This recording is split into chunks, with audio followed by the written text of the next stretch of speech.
Death occurs in all shapes and forms, but when we think about devastating destruction of lives, minds flash back to events like this one. This is the 9/11 site in New York of the World Trade Center.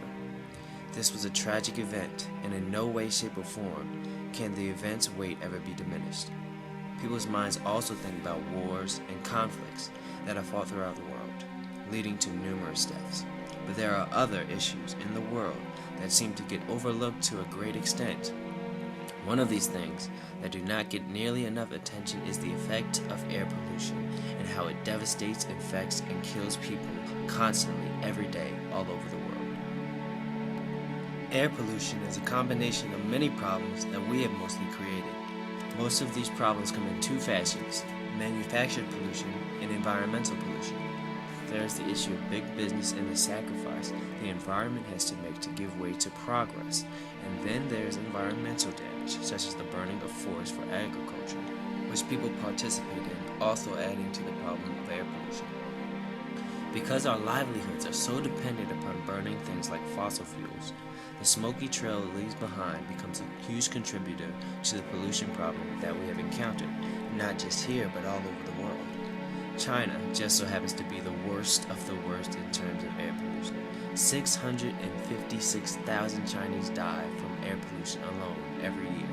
They burn coal to warm their homes and drive their cars through their overpopulated land. And this problem doesn't hover innocently above the land it comes from, but we must remember that it is air after all. The air that is filled with all the pollutants carries into other regions of the earth. Effects from air pollution can be as adverse as an increase in a single gender's birth in an area, like it is done in certain regions in Canada, to as drastic as causing approximately 2 million premature deaths worldwide per year. Problems that commonly arise from the woes of air pollution include kidney damage, liver damage, skin rashes, developmental problems in children, nervous system damage, cough and throat irritation, birth defects and miscarriages, asthma, chronic bronchitis, and cancer. Children are especially susceptible to the woes of high ozone levels in areas because children who are younger are involved in more strenuous and often athletic activities. As this is true, they breathe in more air, filling up their entire lungs with more pollution, exposing them to more risk of asthma. The pollution inflames the bronchial tubes, and the airway starts to inhibit the child's normal breathing. So, many children are increasingly affected by asthma, mostly because of the air pollution. So this is just another aspect we must deal with and consider. Other proof of damage is the increased rate of risk of cardiovascular disease when one is exposed to air pollution in the long term of one's life. Here is a picture of a formation of blood clots within our bloodstream due to air pollution. People highly exposed are 76% more likely to die from cardiovascular disease. If people who are vastly exposed to air pollution in the long term of their life have a 76% chance of dying from heart disease, then we should all be worried, because the epidemic of poor air quality is rising and no one wants to be exposed to the risk at these odds. And let's not forget about a main contributor that is often overlooked. There is a lot of pollution that we have to contend with within the confines of the indoor spaces. Indoors, there is a surprising amount of pollution that eats away at us constantly.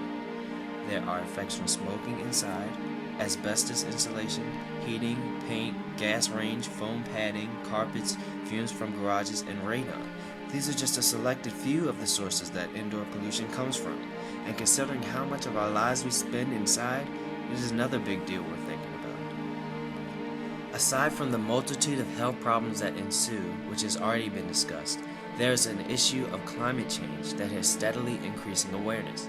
Climate change, or what many people call global warming, is the effect by which the sun's rays come into the world's atmosphere, heating the earth, and being trapped by the pollutants in our atmosphere so that the rays do not leave but linger and heat the earth. This process increases the average temperature of the earth. The problem with this is that it will change the world if we do not change our pollution habits.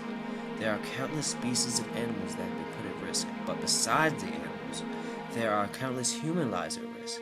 The continued rise of the temperature will continue to melt the polar ice caps, which will make the sea levels rise because of the expansion and excitement of the heated water molecules from previously frozen ice. This will put many locations of the world underwater and will lessen the amount of land resources we have.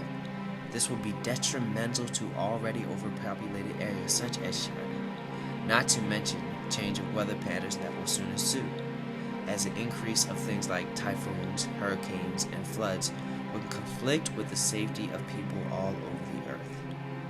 Air pollution will continue to ravage the health of people and inhibit the safety of human and animal life as it continues to be left on the path it is traveling now. Only a people of awareness and motivation can help reverse the effects we have already had and put into this place. It is up to the world to choose to act before the events of terror become unavoidable and it is too late to make a difference.